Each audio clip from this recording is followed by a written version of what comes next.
नमस्कार दोस्तों, exam target परिवार में आप सभी का स्वागत है। हम लोग फ्लूइड मैकेनिक्स पढ़ रहे हैं।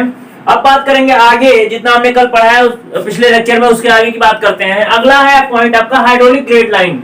हाइड्रोलिक ग्रेड लाइन क्या होती है कि आप मान लीजिए कोई टैंक है, कुछ भी है, पाइप फ्लो हो रहा है उसमें से, ठीक है। ये आपका टैंक था, है ना। यहां से इसमें एक पाइप जुड़ी हुई है, इससे फ्लो हो रहा है आपका, ठीक। तो मान लीजिए इसमें कई सारी डायमीटर्स की पाइप जुड़ी है, उनका लेंथ अलग अलग है, डायमीटर अलग अलग है ना। तो बात करते हैं हाइड्रोलिक ग्रेड लाइन क्या होगी। एक सबसे पहले जब आप देखेंगे तो डॉटम लाइन आपकी जो होगी, मान लीजिए ये डॉटम लाइन मान लेते हैं, तो जो डॉटम हेड होगा आपका वो तो सेम होगा सेंटर के पाइप के सेंटर पर, ठीक है। अब जो इसके ऊपर देखिए हाइड्रोलिक ग्रेडियंट लाइन होती है, वह लाइन जो datum head plus pressure head, मतलब डॉटम हेड और प्रेशर हेड को मिलाती हुई आगे बढ़ती है, वही लाइन आपकी क्या कहलाती है, हाइड्रोलिक ग्रेडियंट लाइन, ठीक है। हाइड्रोलिक ग्रेड लाइन या हाइड्रोलिक ग्रेडियंट लाइन, ठीक है। तो वही हम बात करेंगे। डॉटम हेड तो आपका ये हो गया, इसके ऊपर हम क्या करते हैं, प्रेशर हेड जोड़ देते हैं। देखिए अगर हम प्रेशर हेड की बात करें तो देखिए अगर आपका पाइप का डायमीटर सेम है तो प्रेशर हेड आपका आगे चल के घटता जाएगा, ठीक है ना। अगर हम यहाँ पे बात करें, देखिए अब यहाँ पे क्या हो रहा है, डायमीटर कम हो रहा है। डायमीटर कम होगा यानी वेलोसिटी आपकी अधिक हो जाएगी, और वेलोसिटी जैसे अधिक होगी प्रेशर का मान क्या हो जाता है, कम हो जाता है। तो यहाँ पर आपका प्रेशर गिर जाएगा, ठीक है, गिर जाएगा, फिर आपका ग्रेजुअली डिक्रीज होता जाएगा। यहाँ पे देखिए आप यहाँ पे पहुंचेंगे तो आपका क्या होगा, देखेंगे आपकी डायमीटर अचानक बढ़ जा रहा है, अचानक बढ़ने से आपका वेलोसिटी डिक्रीज हो जाएगा। वेलोसिटी जब डिक्रीज हो जाएगा तो प्रेशर आपका इंक्रीज हो जाएगा, यानी प्रेशर हेड यहाँ पर बढ़ जाएगा, फिर ग्रेजुअली डिक्रीज होता चला जाएगा। तो ये जो लाइन होगी इसी को हम हाइड्रोलिक ग्रेड लाइन बोलते हैं। आपसे पूछा बस यही जाता है कि हाइड्रोलिक ग्रेडियंट लाइन कौन कौन से हेड का जो है सम होती है, तो आपका प्रेशर हेड और स्टैटिक हेड या डॉटम हेड आप कह सकते हैं, ठीक है। डॉटम हेड और प्रेशर हेड का को मिलाने वाली, मतलब दोनों के जोड़ को मिलाने वाली प्रत्येक बिंदु को मिलाने वाली रेखा क्या कहलाएगी, आपकी हाइड्रोलिक ग्रेडियंट लाइन। मतलब किसी भी बिंदु पर जाएंगे आप तो वहां के उसके सामने देखेंगे तो यहाँ पर आपका प्रेशर हेड और डॉटम हेड दोनों का योग होगा ये लाइन, ठीक है। तो आपको समझ में आया हाइड्रोलिक ग्रेडियंट लाइन। अब अगला है आपका total energy line. Total energy line क्या है, टोटल एनर्जी लाइन। बात करते हैं टोटल एनर्जी लाइन की। टोटल एनर्जी लाइन क्या होती है कि वह लाइन जो डॉटम हेड, प्रेशर हेड तथा वेलोसिटी हेड तीनों को, मतलब प्रत्येक बिंदु पर तीनों की जो है मान को दर्शाती है। मतलब कोई ऐसी लाइन आप ले लीजिए जो जिसके किसी एक पॉइंट को कंसीडर कीजिए, तो वो पॉइंट क्या होगा, उस फ्लो का datum head plus pressure head plus velocity head तीनों का योग आपको दर्शाएगा। मतलब अगर आपका ये पाइप है, इसमें से पानी फ्लो कर रहा है, तो अगर आप देखिए यहाँ पे आपका बढ़ रहा है क्रॉस सेक्शन, यहाँ पे घट जा रहा है ना। तो अगर हम इसका टोटल एनर्जी लाइन को ड्रॉ करेंगे तो डॉटम हेड आपका ये हो गया, इसके ऊपर आपका प्रेशर लाइन कैसे, हाइड्रोलिक ग्रेड लाइन कैसे आएगी, नीचे जाएगी। यहाँ पे आपका क्रॉस सेक्शन बढ़ रहा है यानी वेलोसिटी घट रही है, यानी प्रेशर आपका बढ़ गया, फिर डायरेक्ट गई, फिर यहाँ पे देखिए क्रॉस सेक्शन घट रहा है। इसका मतलब क्या हुआ कि आपका जो मतलब यहाँ पे प्रेशर का मान क्या हो जाएगा, बढ़ जाएगा, सॉरी घट जाएगा, क्योंकि वेलोसिटी यहाँ पे बढ़ रही है, ठीक है। तो नीचे आ जाएगा, फिर चला जाएगा, है ना। इसके ऊपर प्रत्येक बिंदु पर आप क्या जोड़ दें, b²/2g, ठीक है, b²/2g को जोड़ते चले जाएं, और उससे जो लाइन आपकी प्राप्त होगी उस लाइन को हम क्या कहेंगे, टोटल एनर्जी लाइन। मतलब टोटल एनर्जी लाइन में आपका डॉटम हेड भी होता है, प्रेशर हेड भी होता है, वेलोसिटी हेड भी होता है। तो अगर आपसे पूछा जाएगा टोटल एनर्जी लाइन किसको शो करती है, तो pressure head plus datum head plus velocity head को। अब हम एक और चीज आपसे पूछा जाता है कि अगर मान लीजिए कहीं रास्ते में, पाइप लाइन में कहीं रास्ते में कोई पंप लगा दिया जाता है, तो वेलोसिटी, तो फिर आपका टोटल एनर्जी लाइन पर क्या इफेक्ट पड़ता है, तो टोटल एनर्जी लाइन आपकी क्या कह जाती है, राइज कर जाती है, ठीक है। ये चीज पूछा जाता है आपका कि अगर रास्ते में उसके कहीं पंप को जो है इंस्टॉल कर दिया जाता है तो टोटल एनर्जी लाइन पर क्या फर्क पड़ता है, ठीक है। तो ये आपका हाइड्रोलिक ग्रेडियंट लाइन और टोटल एनर्जी लाइन हो गया। अब हम बात करेंगे फ्लो थ्रू साइफन की। साइफन से फ्लो मतलब साइफन से फ्लो कराने की आवश्यकता क्यों पड़ती है, कब यूज किया जाता है। मान लीजिए कोई बीच में मतलब हिल आ जाए, हिल, ठीक है, ये आपकी हिल है कोई, ठीक है, हिल है, इधर आपका रिजर्वायर है कोई और इधर कोई रिजर्वायर है ना।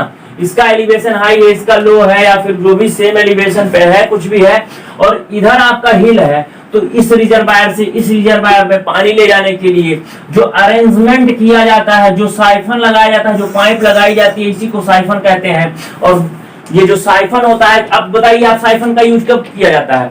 जब कोई दो रिजर्वायर हो जिनके लेवल का अंतर हो, लेवल में अंतर हो, किसी एक हिल द्वारा सेपरेट हो दोनों, ठीक है, तब वहां पर किसका यूज करेंगे? हम साइफन का यूज करेंगे, ठीक है। और इस साइफन पे जो सबसे समिट होता है, सबसे ऊपरी पॉइंट को समिट कहते हैं, और समिट पे सेपरेशन, वाटर का सेपरेशन होने से रोकने के लिए हम क्या करते हैं? यहाँ पर एयर वेसल लगा देते हैं। क्या लगा देते हैं? Air vessel. क्योंकि यहाँ पर कभी कभी क्या होता है कि पानी जो है, पानी का जो प्रेशर होता है वो एटमॉस्फेरिक प्रेशर से नीचे गिर जाता है, तो यहाँ पे वाटर का सेपरेशन होने लगता है, ठीक है। तो इसीलिए सेपरेशन को रोकने के लिए हम यहाँ पे एयर वेसल लगाते हैं। तो आपको पता चला ना कि क्यों आप जो है यूज करते हैं, जो है आप साइफन का यूज क्यों करते हैं। आपको यही लिखना है कि ऑप्शन में दिया रहेगा कि दो रिजर्वायर को मिलाने के लिए, सही ऑप्शन। दो रिजर्वायर ऐसे जो किसी हिल के द्वारा सेपरेट हो रहे हैं, तो ये भी सही ऑप्शन हो गया, ठीक। अब हम आगे आपसे बात करेंगे कि जो है इक्विवेलेंट पाइप की। देखिए ऑब्जेक्टिव में जो जो आता है वही हम आपको बता रहे हैं, ठीक है, ज्यादा अंदर नहीं जा रहा है, नहीं तो अभी इसका आपको क्वेश्चन इससे कैसे सॉल्व किए जाते हैं साइफन के, ये हम आपको बताते हैं, लेकिन नहीं, ऑब्जेक्टिव में आपसे यही एक पूछा जाता है कि साइफन का यूज कैसे करते हैं। तो हमने फिगर बना के दिखा दिया आपको, तो आपको हमेशा याद रहेगा कि अगर दो रिजर्वायर जिनके लेवल में डिफरेंस हो, एक काफी ऊंचा हो जाए, काफी नीचा हो जाए, या फिर दो ऐसे रिजर्वायर जो किसी हिल द्वारा सेपरेट किए जाते हैं, तो उसके लिए हम क्या यूज करते हैं? उसके लिए हम साइफन का यूज करते हैं। अगला है आपका इक्विवेलेंट पाइप, कह सकते हैं आप इक्विवेलेंट पाइप। इक्विवेलेंट पाइप मतलब आप मान लीजिए कोई कई पाइप्स हैं, उनको आपने सीरीज में जोड़ दिया, ठीक है। मान लीजिए एक पाइप ये है, एक पाइप आपकी ये है, ठीक है, एक पाइप आपकी ये है, तीन पाइप आपने ली, एक का लेंथ L1 है, एक का लेंथ L2 है, और एक का लेंथ L3 है ना। इसका डायमीटर D1 है, इसका D2 है, इसका D3 है। तो अगर आपको इन तीनों पाइप को हटा के किसी एक डायमीटर की पाइप को एक लेंथ में यूज करना है, तो आप क्या करेंगे? इक्विवेलेंट पाइप का फॉर्मूला लगाएंगे। देखिए इसका डेरिवेशन हम आपको नहीं कराएंगे, डायरेक्ट बताते हैं। आपको क्या होता है, मान लीजिए L1, L2, L3 है, तो आपको L लंबाई की कोई इन तीनों, देखिए L क्या हो जाएगा? L आपका हो जाएगा L1 plus L2 plus L3, मतलब इतनी ही लंबाई की तो कोई पाइप लगाएंगे। मतलब आपको जो नई पाइप लगाएंगे उसकी लंबाई पता चल गई। कभी कभी पूछता है कि आपको इन तीनों पाइप को हटा के एक पाइप लगाना है, तो उसकी इक्विवेलेंट लेंथ क्या होगी? तो तीनों का लेंथ जोड़ दीजिए, इक्विवेलेंट लेंथ आ गया आपका। ये तो आपको लेंथ पता चल गया, लेकिन डायमीटर क्या होगा? क्योंकि जो डिस्चार्ज इसमें से जा रहा है वो डिस्चार्ज आपका बना रहे, सेम डिस्चार्ज आपका बना रहे किसी एक पाइप द्वारा, तो उसके लिए हम क्या करते हैं? उसके लिए फॉर्मूला लिखते हैं L/D⁵, मतलब जो लेंथ है आपकी इक्विवेलेंट पाइप की ये हो जाएगी, और इक्विवेलेंट पाइप का जो डायमीटर है D⁵, मतलब ये जो डायमीटर वो इक्विवेलेंट पाइप का जो पाइप आपका इन तीनों के जगह पे लगाई जाएगी उसका डायमीटर है, इक्वल टू L1/D⁵, मतलब L1 ये और D1 ये, प्लस L2/D⁵, मतलब L2 ये और D2 ये, प्लस L3/D⁵, मतलब D3A और L3A। मतलब L आपको पता है, L1 D1 पता है, L2 D2 पता है, L3 D3 पता है। इसमें अगर आप वैल्यू रख देंगे तो D आपको पता चल जाएगा जो इक्विवेलेंट पाइप का डायमीटर होगा, ठीक। अगर यही पाइप को पैरेलल में जोड़ के सीरीज में जोड़ दिया जाए, ठीक है, अगर इस पाइप को जो है पैरेलल में ना जोड़ के सीरीज में ना जोड़ के पैरेलल में जोड़ दिया जाए तो क्या होगा?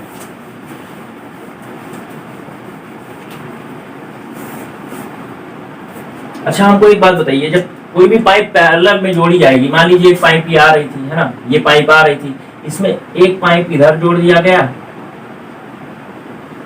है ना,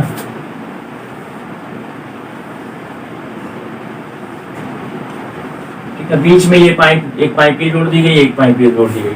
अब कोई कह रहा है कि इन दोनों पाइप का जो है लेंथ तो L ही होगा, इसका D1 मान लीजिए डायमीटर, इसका D2 मान लीजिए, ठीक है।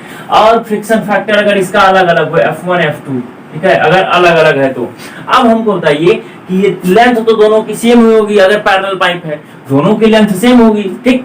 दोनों की लेंथ सेम होगी तो हमको लेंथ से कोई मतलब ही नहीं रहेगा, क्योंकि जो लेंथ इसकी है तो अगर इन दोनों को हटा के कोई एक पाइप लगाएंगे तो उसी लेंथ की लगाएंगे, तो लेंथ से कोई मतलब नहीं है।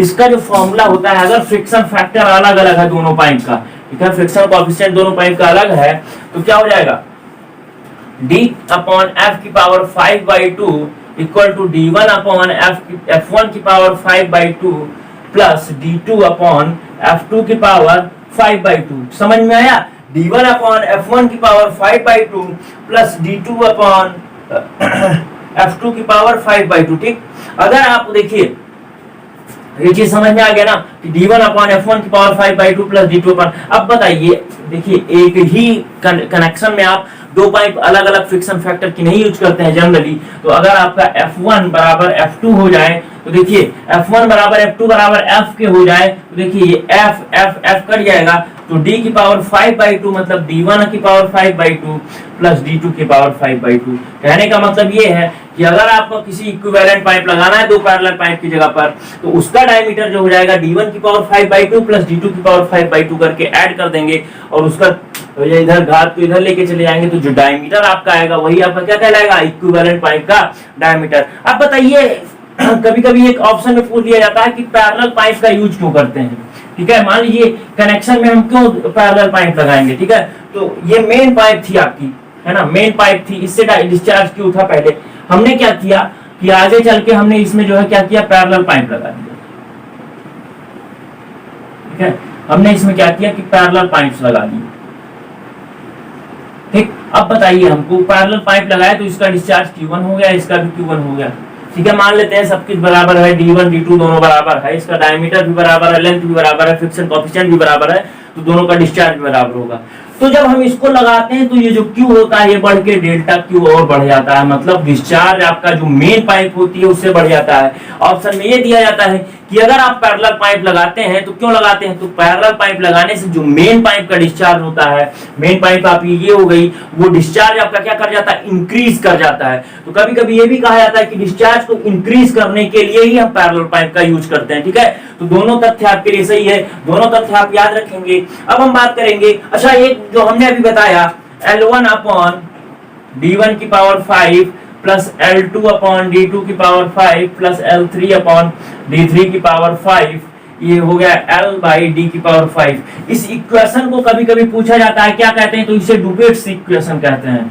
क्या कहते हैं, डुबेट्स इक्वेशन, ठीक है, इसको याद रखिएगा कि जो सीरीज में पाइप जुड़ी है और उसको इक्विवेलेंट लेंथ ज्ञात करना है या इक्विवेलेंट डायरेक्ट ज्ञात करना है, तो आप कौन सा इक्वेशन यूज करेंगे, डुबेट्स का इक्वेशन यूज करेंगे, ठीक है, तो ये चीज आपसे पूछा जाता है, इसे याद रखिएगा। अब हम बात करते हैं आगे आपसे, अगला है आपका power transmission, power transmission through pipe, है ना, बात करते हैं पावर ट्रांसमिशन थ्रू पाइप, मतलब पाइप से आपका जो है पावर को ट्रांसमिशन करना, ये क्या होता है, ठीक है। तो पहले अगर आप देखेंगे, ठीक है, कोई भी मान लीजिए टैंक था आपका, ठीक है, मान लीजिए पाइप है, पाइप है यहाँ पे, मान लीजिए किसी टैंक से जुड़ी हुई है, तो यहाँ से आपको पावर ट्रांसमिशन करना है, यहाँ पर हेड H था आपका, ठीक है, H था, लेकिन यहाँ पर हेड आपका H नहीं बचेगा क्योंकि इतनी दूर में हेड लॉस HF हो जाएगा, है ना।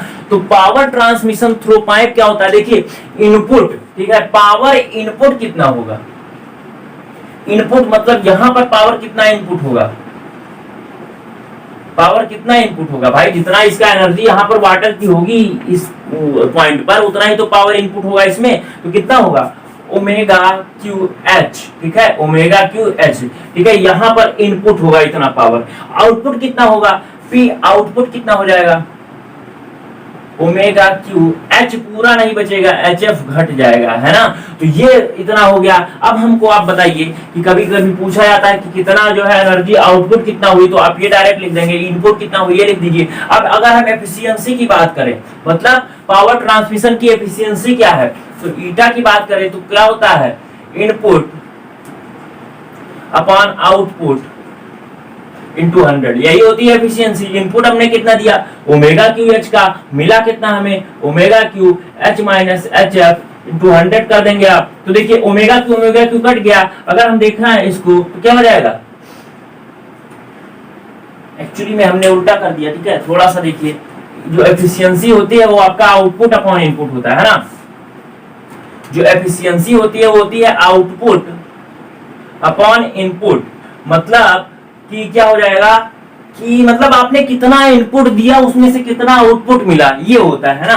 तो ये हो जाएगा आपका omega cube H minus H F, और ये क्या हो जाएगा ओमेगा क्यू एच, ठीक है। ओमेगा क्यू कट गया, इंटू 100 आपका है ही साथ में, तो एच बाई एच कितना हो जाएगा 1 minus H F by H into 100, ठीक है। ये आपका होता है पावर ट्रांसमिशन की एफिशिएंसी। कभी कभी पूछा जाता है मैक्सिमम एफिशिएंसी कब होगी पावर ट्रांसमिशन की, तो देखिए जब एच एफ का मान कैपिटल एच बाई 3 होता है तो आपका एफिशिएंसी जो क्या होती है मैक्सिमम होती है, तो कितना होगी मैक्सिमम एफिशिएंसी आप निकालिए, 1 माइनस एच एफ की जगह पर capital H by 3 upon H into 100 करेंगे आप, तो ईटा मैक्स आपका मैक्सिमम पावर ट्रांसमिशन आ जाएगा कितना 66.67%। कितना 66.67%। समझ में आया कि नहीं आया चीज, है ना। चीज समझ में आया कि नहीं। अगर आपसे पावर ट्रांसमिशन की बात किया तो जो है पावर ट्रांसमिशन जो होगा आउटपुट कितना omega cube H minus H F होगा, इनपुट ओमेगा क्यू एच होगा। और अगर आप बात करें एफिशिएंसी की तो हमेशा आउटपुट मतलब इनपुट कितना दिया उसमें से आउटपुट कितना मिला, उसका रेशियो ही आपका एफिशिएंसी कहलाता है। निकालेंगे तो 1 minus H F by H आ जाएगा आपका, ये एफिशिएंसी होगी। और मैक्सिमम एफिशिएंसी कब होती है, पाइप के द्वारा अगर पावर ट्रांसमिशन हो रहा है तो मैक्सिमम एफिशिएंसी कितना होगी, तो मैक्सिमम एफिशिएंसी तब होती है जब हेड लॉस आपका जो है पूरे हेड के 1/3 होता है, मतलब h/3 होता है, तब मैक्सिमम एफिशिएंसी होती है। और मैक्सिमम एफिशिएंसी होती कितनी है, होती है 66.67%। अब हम आगे बात करेंगे कि पावर ट्रांसमिशन थ्रू नोजल। अभी तो ये पाइप की बात कर रहे थे, नोजल तो नोजल में ये नहीं पूछा जाता है एफिशिएंसी, ये सब कुछ नहीं। मैक्सिमम पावर ट्रांसमिशन के लिए नोजल का डायमीटर कितना होना चाहिए, किसके रिस्पेक्ट में, पाइप के रिस्पेक्ट में, ये चीज आपसे पूछा जाता है।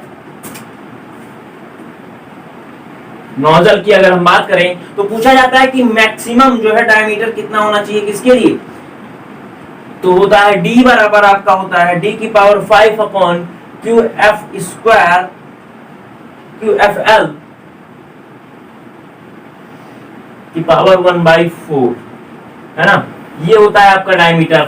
मतलब अब पूछा जाता है कि पावर ट्रांसमिशन थ्रू नोजल के लिए मतलब मैक्सिमम जो है डायमीटर कितना होना चाहिए मैक्सिमम एफिशिएंसी प्राप्त करने के लिए, तो ये जो डायमीटर होना चाहिए वो डी, वो आपका कैपिटल डी यानी पाइप के डायमीटर का power 5 plus Q discharge F friction coefficient L length हो गया, उसकी पावर 1/4 करेंगे तो मैक्सिमम आपका क्या आ जाएगा, डायमीटर आ जाएगा, जो मैक्सिमम आपको क्या देगा, मैक्सिमम आपको आउटपुट देगा। ठीक है, इतना हो गया आपका पावर ट्रांसमिशन के लिए। अब आपका जो है वाटर हैमर है अगला टॉपिक। ठीक है, तो वाटर हैमर और भी जो चीजें बची हुई है, देखिए तो 3 चीजें बची हैं आपकी। एक वाटर हैमर बचा है, एक आपका बचा हुआ है बाउंड्री लेयर फ्लो, एक बचा है ओपन चैनल फ्लो। ठीक है, तो 2 से 3 लेक्चर में हम आपको इसको खत्म कर देंगे। ठीक, तो आज का लेक्चर कैसा लगा जरूर बताइए, थोड़ा सा शेयर करिए। बीच में कुछ गैप हुए हैं लेकिन अब रेगुलर रहेंगे। ठीक है, थोड़ा काम था इसलिए गैप हुआ, अब रेगुलर रहेंगे। ठीक, तो आज के लिए इतना ही, बहुत बहुत धन्यवाद।